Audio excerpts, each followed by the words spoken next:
Yes, पहा, लक्ष द्या इकडं आता.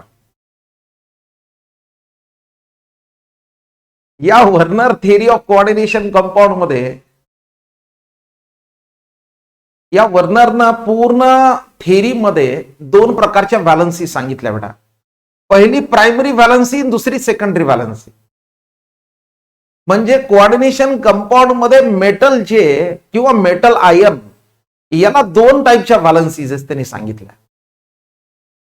पहली प्राइमरी वैलेंसी, जो अभी हम उसको क्या नाम देते तो ऑक्सीडेशन स्टेट है, और दूसरी सेकेंडरी वैलेंसी जो है उसको हमने नाम देते कोऑर्डिनेशन नंबर. अब प्राइमरी वैलेंसी आयोनाइजेबल है, प्राइमरी वैलेंसी नॉन डायरेक्शनल है.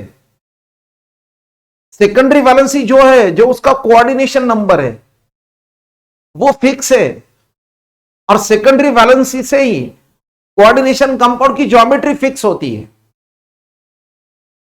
बरे कोणी दिलं तर वर्नरनं दिलेलं आहे. जसं फॉर एक्झाम्पल पहा, या वर्नरनं काय केलं की कोबाल्ट क्लोराइड आणि अमोनियाची रिएक्शन केली बेटा, आणि कोबाल्ट क्लोराइड आणि अमोनियाची रिएक्शन केल्यानंतर त्याला डिफरंट प्रोडक्ट्स मिळाले, कोऑर्डिनेशन कंपाउंड्स, कॉम्प्लेक्स कंपाउंड मिळाले बेटा. जसे फॉर एक्झाम्पल इथं कोऑर्डिनेशन कंपाउंड्स हे, आणि या कोऑर्डिनेशन कंपाऊंडला फॉर एक्झाम्पल इथं पहा त्यांनी रिप्रेझेंट केला CONS3 6Cl3 या फॉर्म मध्ये त्याने रिप्रेझेंट केला. आता हा कोऑर्डिनेशन कंपाऊंड कशामुळे या फॉर्म मध्ये रिप्रेझेंट केला, त्याला लक्षात आलं की जेव्हा या कंपाऊंडचं आपण जेव्हा याचं एक्वियस सोल्यूशन जेव्हा घ्यायला बेटा, जब हमने इसका एक्वियस सोल्यूशन लेने के बाद ऑब्जर्वेशन में ये आया कि ये कंपाउंड में जितने भी क्लोरीन है वो कंप्लीट आयन के फॉर्म में चले जाते, वो आयनाइज है वो, इसलिए हमने उसको रिप्रेजेंट ये फॉर्म में कर दिया. उसने उसका फॉर्मुलेशन इस टाइप में किया. अब यहां कोऑर्डिनेशन कंपाउंड में प्राइमरी वैलेंसी क्या है, कैसी इसके ऑक्सीडेशन स्टेट, हम बोलते हैं कि सर ये कोबाल्ट जो है यहां इसका ऑक्सीडेशन स्टेट +1 +3 है. अब +3 आया कैसे, हमने किससे निकाले +3, ये उसकी प्राइमरी वैलेंसी है. पहले प्राइमरी वैलेंसी नाम था, अब हमने वो क्या उसको क्या दिया तो ऑक्सीडेशन स्टेट है. कैसे आपने इसको सेटिस्फाई कर दिया, सर यहां निगेटिवली चार्ज आयन कितने 3 है, इसलिए यहां से हमने इसको सेटिस्फाई कर दिया. -3 है तो यहां +3 कर दिया, ये हुआ उसका +3. म्हणजे ही झाली त्याची प्राइमरी वैलेंसी. आता ही प्राइमरी वैलेंसी जी आहे 3 आहे, ही आयनायझेबल कस काय, जेव्हा तुम्ही याचं एक्वियस सोल्युशन जेव्हा घ्यायला बेटा, एक्वियस सोल्युशन घेतल्यानंतर या फॉर्म मध्ये आपण रिप्रेझेंट केलं त्याला,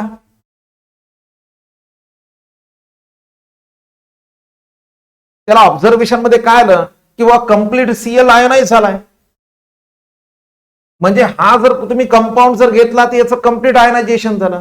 म्हणजे किती आयन द्यायले, जेव्हा तुम्ही याची कंडक्टिव्हिटी मेजर केली बेटा, मेजर केल्यानंतर याच्या लक्षात आलं की हे जे कंपाऊंड आहे हा कंपाऊंड एक्वियस सोल्युशन मध्ये तुम्हाला 4 आयन द्यायले बेटा.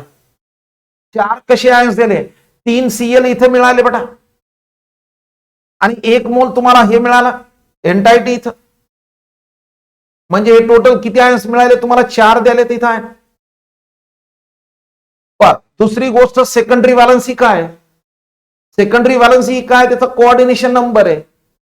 मग या कंपाऊंड मध्ये कोबाल्ट आणि अमोनिया मध्ये NH3 मध्ये किती कोऑर्डिनेट बॉन्ड आहेत, 6 कोऑर्डिनेट बॉन्ड आहेत, बरोबर आहे. 6 मोनोडेंटेट लिगँड आहे, म्हणून याचा कोऑर्डिनेशन नंबर किती आहे तर 6 आहे. पर दुसरी गोष्ट त्यांनी काय दिलेली आहे की वा कॉम्प्लेक्स कंपाऊंडची ज्योमेट्री कोणावर डिपेंड आहे, ही सेकंडरी वैलेंसीवर डिपेंड आहे, प्राइमरी वैलेंसीवर डिपेंड नाहीये. प्राइमरी वैलेंसी आयोनायझेबल आहे, हे इथं आपण आता पाहिलं. जर कोऑर्डिनेशन नंबर जर 6 असेल तर त्यांनी सांगितलं ज्योमेट्री कोणती आहे, ऑक्टाहेड्रल आहे त्यांनी सांगितलं. या कोऑर्डिनेशन कंपाऊंडला त्यांनी 2 फॉर्म मध्ये रिप्रेझेंट केलं. म्हणजे प्रायमरी आणि सेकंडरी वैलेंसी तुम्ही सेपरेट कशी केली, स्क्वेअर ब्रॅकेट मध्ये सेपरेट केली. स्क्वेअर ब्रॅकेट मधला हे जे पार्ट आहे, हा पार्ट आपण काय म्हणतो सर, हा पार्ट नॉन आयोनायझेबल आहे, आणि हा पार्ट कसा आहे, तो तुमचा आयोनायझेबल आहे. झाले सेपरेशन इथे दिले. बर, मला तुम्ही सांगा, या कोबाल्ट मध्ये जेवढे तुमचे ऍटम्स येतं, हे ताईंच्या फॉर्म मध्ये जात नाहीत, म्हणून आपण हा पार्ट कोणता सांगतो, तो नॉन आयोनायझेबल. म्हणजे त्याने एक्सपेरिमेंट किती सुंदर केला पहा बेटा. कोबाल्ट क्लोराइड आणि अमोनियाची रिएक्शन केली बेटा, आणि त्याची रिएक्शन केली एक्सेस ऑफ AgNO3 सोबत. एक्सेस ऑफ AgNO3 के साथ रिएक्ट करने के बाद उसको ऑब्जर्वेशन में क्या आया कि अरे कंप्लीट क्लोरीन आयनाइज हुआ. मींस कुछ केस में, कुछ कोऑर्डिनेशन कंपाउंड में कंप्लीट आयनाइजेशन हुआ. जैसे फॉर एग्जांपल यहां देखो, अगर हमने ये रिएक्शन ये AgNO3 के साथ रिएक्ट कर दिया, यहां 3 मोल AgNO3 के अगर हमने लिए, तो ऑब्जर्वेशन में क्या आया कि कंप्लीट क्लोरीन का आयोनाइजेशन हुआ. कंप्लीट क्लोरीन का आयोनाइजेशन हुआ मींस कंपाउंड ये फॉर्म हुआ.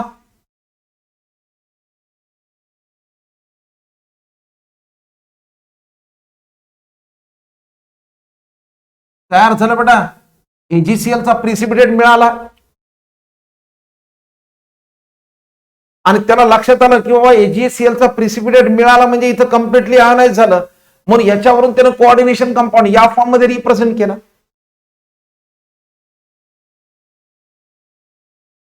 बरं, दुसरा कोऑर्डिनेशन कंपाऊंड घेतला त्याने, दुसरा कोऑर्डिनेशन कंपाऊंड घेतला, हे हा कोऑर्डिनेशन कंपाऊंड घेतला, आणि या कोऑर्डिनेशन कंपाऊंडला त्याने कशा फॉर्म मध्ये रिप्रेझेंट केलाय, CONS3 5 Cl म्हणजे या कंपाउंड त्याने फॉर्म्युला या पद्धतीने रिप्रेजेंट केला. अरे कैसे, क्यों रिप्रेजेंट किया, उसको ऑब्जर्वेशन में ये आया, अगर हमने इसका आयोनाइजेशन कर दिए या इसका एक्वियस सॉल्यूशन बनाए, या अगर हमने इसकी रिएक्शन AgNO3 के साथ कर दिया, तो कंप्लीट क्लोरीन आयोनाइज नहीं हुआ, इथं काही फक्त थोडा क्लोरीन आयोनाइज झालेला आहे, 2 मोल क्लोरीनचे आयोनाइज झालेले.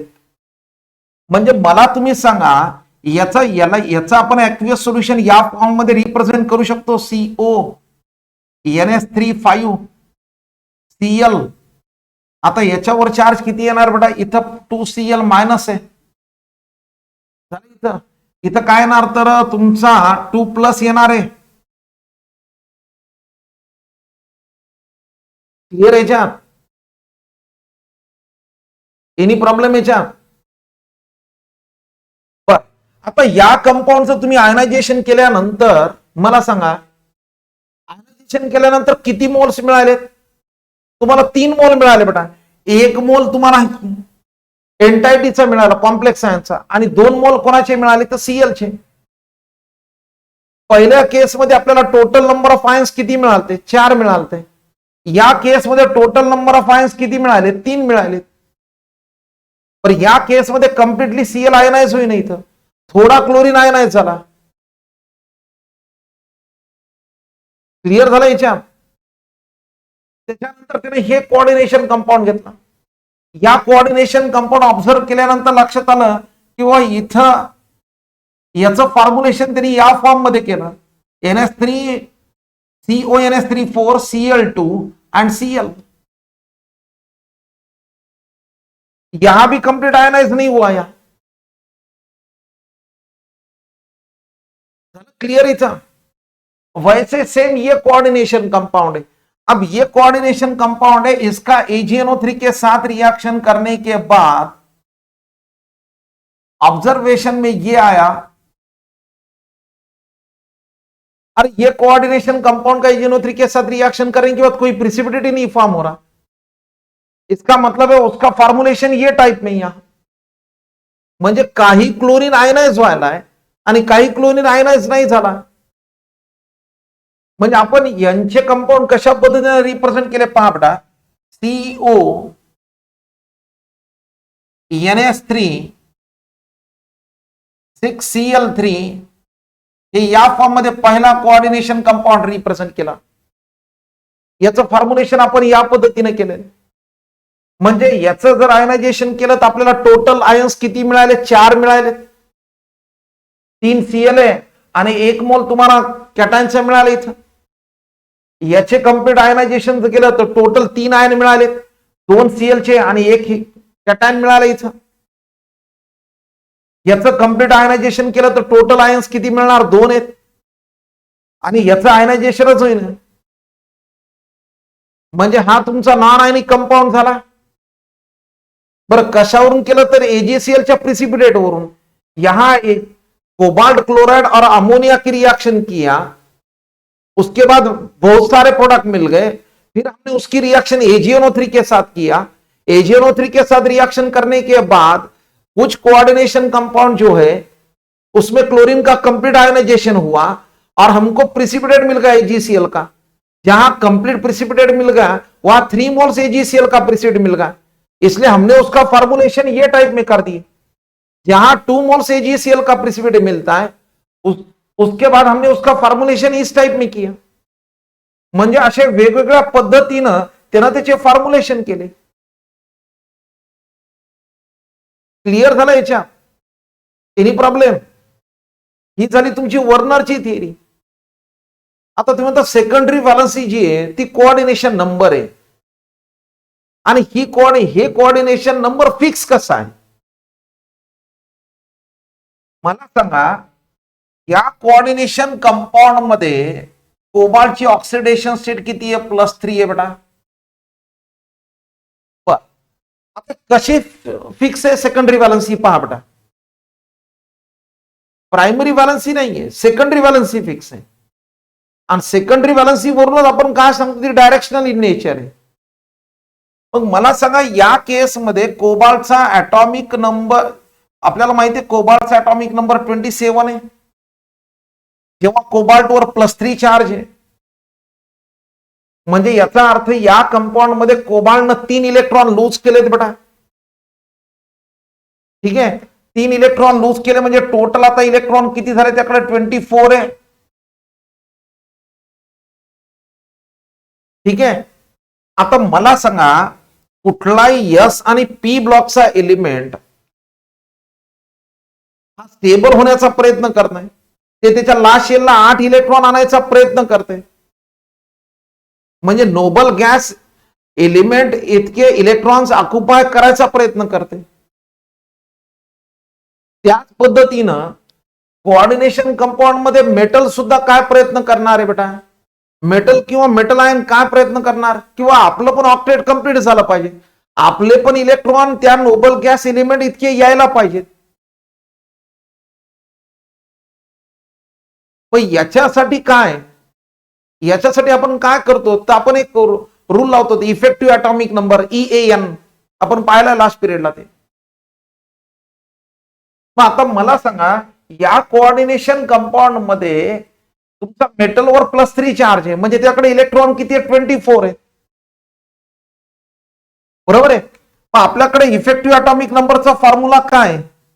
Effective atomic number is equal to आपण घेतो 27 मायनस किती घेतो तर 3 प्लस 2 इंटू कोऑर्डिनेशन नंबर आहे का इफेक्टिव्ह ॲटॉमिक नंबर. आता मला सांगा या मेटलला जर स्टेबल व्हायचं असेल, स्टेबल होण्यासाठी किती इलेक्ट्रॉनची गरज आहे? मग त्या रो मध्ये 4th रो मध्ये यांच्या कोण आहे? क्रिप्टॉन आहे. मग क्रिप्टॉनचा ॲटॉमिक नंबर किती आहे? क्रिप्टॉनचा ॲटॉमिक नंबर किती आहे? 36. म्हणजे हा मेटल आयन काय प्रयत्न करणार आहे? 36 इलेक्ट्रॉन आणण्यासाठी प्रयत्न करेल. मग तेवढे इलेक्ट्रॉन आणण्यासाठी ते काय करेल? 3 इलेक्ट्रॉन ऑलरेडी त्याने लूज केले. किती आले त्याने? 24 आहेत. मग आता ह्याचं काम काय? स्टेबिलिटीसाठी. मग स्टेबिलिटीसाठी पाहिजे किती? 36 इलेक्ट्रॉन. मग 36 इलेक्ट्रॉन पाहिजेत तर एक तर काय करत मला सांगा 6 इलेक्ट्रॉन पेयर गेन करल. बराबर है, 6 electron pair means 6 monodentate ligand के साथ कोऑर्डिनेट बॉन्ड फॉर्म करेगा. नहीं तो 3 बाइडेंटेड लिगैंड के साथ फॉर्म करेगा। अब मुझे बात बताइए, ये केस में यहां ये स्टेबिलिटी के लिए क्या करना है सर, यहां 36 ऑक्यूपाई करने के लिए वो ट्राई करेगा, इसलिए वो क्या करेगा, इसका कोऑर्डिनेशन नंबर कितना करेगा, 6 करेगा। जर यानं 6 इलेक्ट्रॉन पेअर गेन केले म्हणजे हे ना इफेक्टिव्ह ॲटॉमिक नंबर फॉलो केला, म्हणजे स्टेबल झाला, म्हणजे हे फिक्स आहे, हा तर बदलणार नाही तुमचं। म्हणून आपण काय म्हणतो की सर सेकंडरी व्हॅलन्सी ही फिक्स आहे कोऑर्डिनेशन कंपाऊंड मध्ये। क्लिअर झाला? एनी प्रॉब्लेम याच्यात? पण आता हे डिफरंट प्रोडक्ट आपल्याला मिळाले आणि तुम्हाला जर परीक्षेमध्ये आला क्वेश्चन की कोणाची कंडक्टिव्हिटी जास्त आहे, आपल्याला माहिती आहे की सोल्युशन मध्ये जेवढे आयन्स जास्त तेवढं कंडक्टन्स जास्त आहे। कंडक्टिविटी क्या आता, कंडक्टिविटी डिपेंड्स अपॉन दी क्या है, ionization, number of ions present in solution. तो मुझे बात बता, हमारे पास ये कंपाउंड है, उसके बाद ये दूसरा कंपाउंड है, और यहां ये थर्ड कंपाउंड है, और उसके बाद ये फोर्थ कंपाउंड है। तो मुझे बात बता, ये चारों में किसके आयन्स ज्यादा है, कंडक्टिविटी किसकी ज्यादा है? तो मतलब सर यहां तो ये 4 आयन देता है, 3 Cl है और 1 है, तो इसकी कंडक्टिविटी ज्यादा है। यहां टोटल नंबर ऑफ 4 आयन है, यहां टोटल कितने, 3 आयन है, 2 Cl है, 1 कैटायन का। यहां झालं का क्लियर इथे एग्जाम? एनी प्रॉब्लेम बेटा?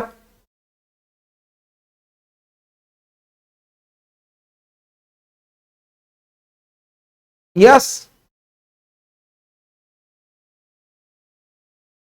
बर, आता त्याने याच्यानंतर काय केलं बेटा,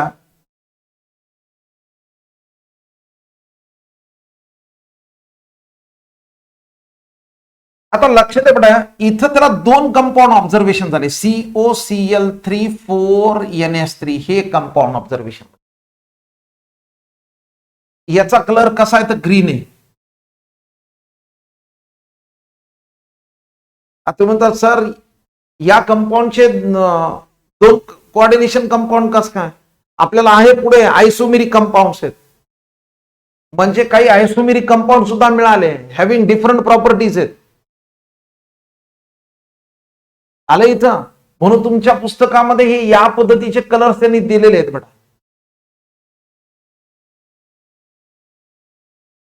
पण त्यानं अजून एक एक्सपेरिमेंट केला बेटा, platinum chloride PtCl4 NS3 end AgNO3 का रिएक्शन किया। हाँ हाँ यस, इनका रिएक्शन किया, प्लॅटिनम क्लोराइड आणि अमोनियाची रिएक्शन केली बेटा। रिएक्शन केल्यानंतर त्याला कंपाऊंड डिफरंट प्रोडक्ट्स मिळाले आणि परत त्यांनी त्याची रिएक्शन कोणासोबत केली, AgNO3 सोबत। AgNO3 सोबत रिएक्शन केल्यानंतर पहा बेटा, पहिल्या केस मध्ये त्याला ऑब्झर्वेशन मध्ये आलं टोटल नंबर ऑफ आयन्स किती मिळाले तर 5 मिळाले बेटा, टोटल नंबर ऑफ आयन्स 5। आता टोटल नंबर ऑफ आयन्स जर 5 मिळत असेल तर त्यांनी याच्यावरून त्याचं फॉर्म्युलेशन कशा पद्धतीने केलं पहा बेटा, PTA यहां, ठीक है, PTA NS3 है, 6 है, प्लस या हम ऐसा रिप्रेजेंट करते Cl4 है। आता टोटल नंबर ऑफ आयन्स 5 मिळालेत का पहा बेटा। अगर हमने इसका एक्वियस सॉल्यूशन लिए या इसका रिएक्शन हमने AgNO3 के साथ किए तो मुझे बात बताओ कितने मोल AgCl का प्रिसिपिटेट मिलता है। यहां कंप्लीट क्लोरीन आयनाइज हुआ, 4 मोल्स AgNO3 चे मिळाले आपल्याला, सॉरी AgCl चे मिळाले इथं। म्हणजे या पद्धतीने येणार तुमचा PtNS3 6 है, यहां +4 है और यहां 4Cl माइनस है।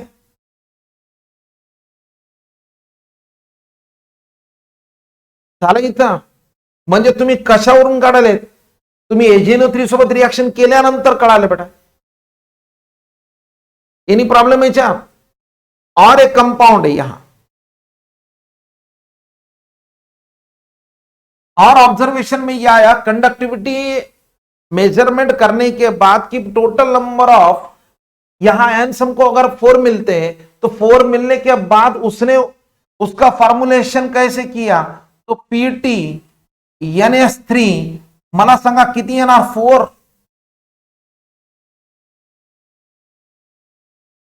आता कंप्लीट इथं 4 आयन्स मिळत असेल तर मला सांगा तुम्ही इथं काय घेणार? तर Cl3 आहे, टोटल 4 आहेत म्हणजे Cl3 आहे, तर एक Cl इथं NS3 5 Cl आहे.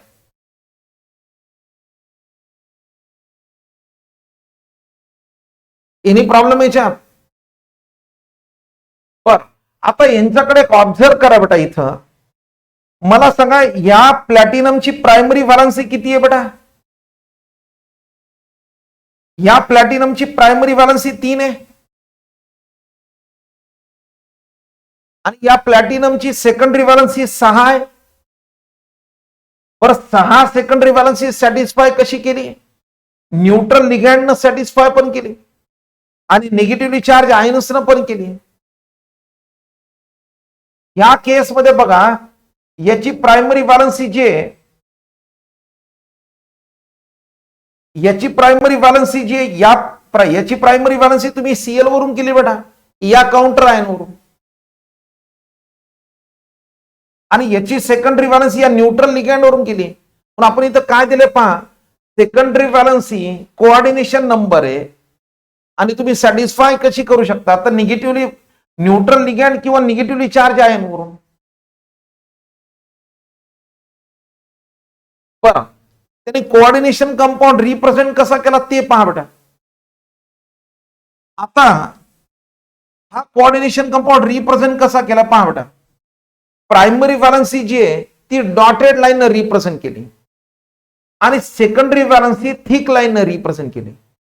हे प्लॅटिनम, ठीक आहे. आता किती Cl आहेत? तर 4 आहेत. पहा बेटा, हे डॉटेड लाईन Cl1, हे Cl2, हे Cl3 आणि हे Cl4. सेकंडरी व्हॅलन्सी कशाने रिप्रेझेंट केली? थिक लाईन ना. हे NS3 1, हे NS3 नंबर 2, NS3 3, यहां NS3 4, ये 5 और ये NS3.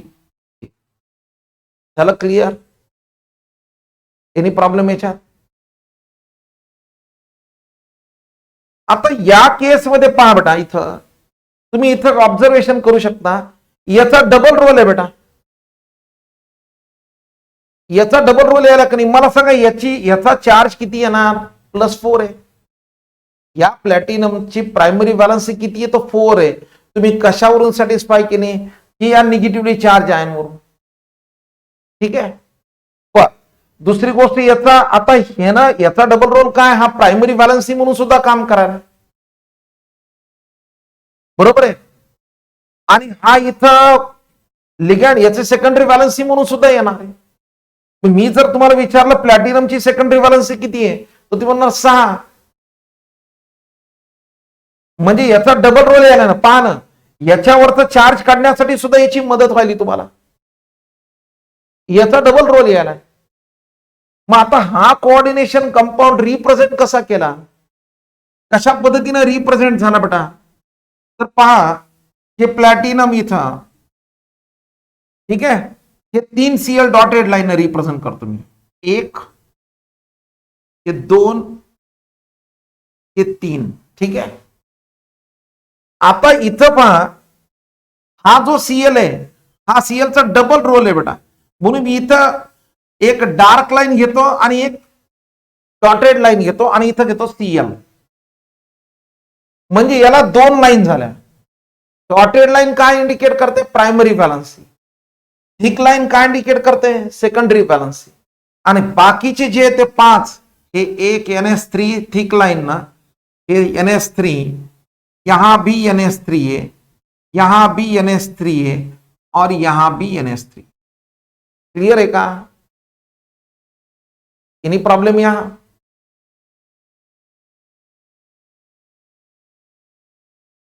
यस. आता पहा, नीट लक्ष द्या बेटा. वर्नरनं दिलं जर 6 कोऑर्डिनेशन नंबर आहे तर जॉमेट्री कोणती आहे तर ऑक्टाहेड्रल आहे. कशावरून फिक्स केली तर तुम्ही सेकंडरी व्हॅलन्सी वरून फिक्स केली, एन्टायटी वरून फिक्स केली, नॉन आयनायझेबल पार्ट वरून फिक्स केली. ठीक आहे. पर त्याने अजून एक पॉइंट दिला, अगर कोऑर्डिनेशन नंबर 4 है,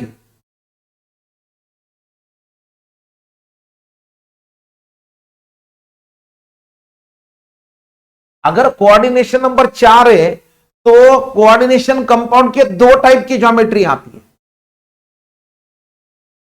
एक कोणती स्क्वेअर प्लेनार आणि दुसरी कोणती आहे टेट्राहेड्रल. हे सगळं कोणी दिलंय तर वर्नरनं दिलंय बेटा.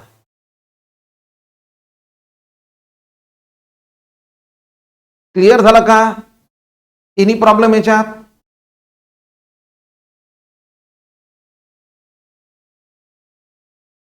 पहा, मी परत एकदा जाता आता सांगतो, नीट लक्ष द्या बेटा. या वर्नरनं एक एक्सपेरिमेंट केला. कोबाल्ट क्लोराइड, अमोनिया आणि AgNO3 रिएक्शन केली बेटा.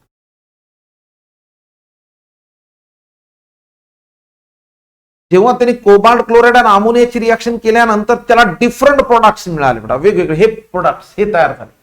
ठीक आहे. आणि या सगळ्यांची रिएक्शन त्यांनी AgNO3 सोबत केली.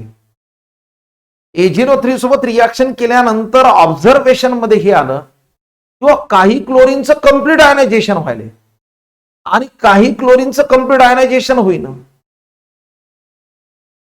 मग याच्यावरून त्यानं काही यांचे फॉर्म्युलेशन दिले, कशा पद्धतीनं कोऑर्डिनेशन कंपाऊंड आहे.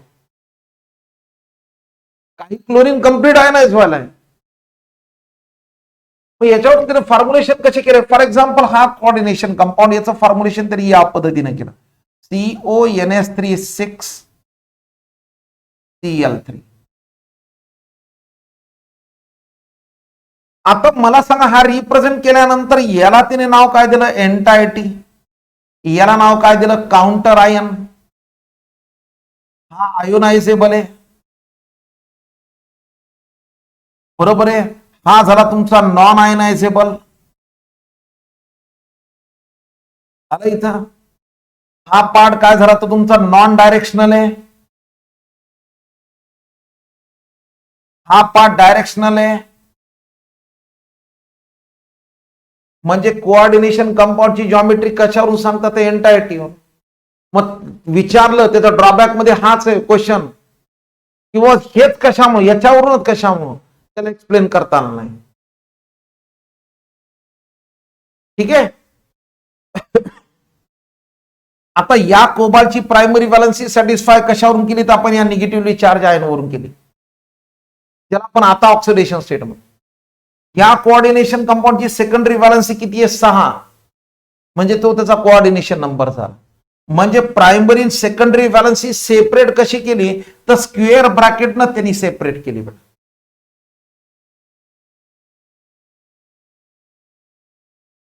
आणि तरी हे सांगितले की secondary valency he directional in nature आहे, म्हणजे जॉमेट्री तुमची सेकंडरी व्हॅलन्सी वरून आहे. म्हणजे जर 6 कोऑर्डिनेशन नंबर असेल तर जॉमेट्री त्या कोऑर्डिनेशन कंपाऊंडची ही ऑक्टाहेड्रल आहे सांगितलं. आणि जर 4 आहे कोऑर्डिनेशन नंबर ते एकतर टेट्राहेड्रल येईल नाही तर स्क्वेअर प्लेनार येईल. आलं का इथपर्यंत लक्षात? Any problem? यस.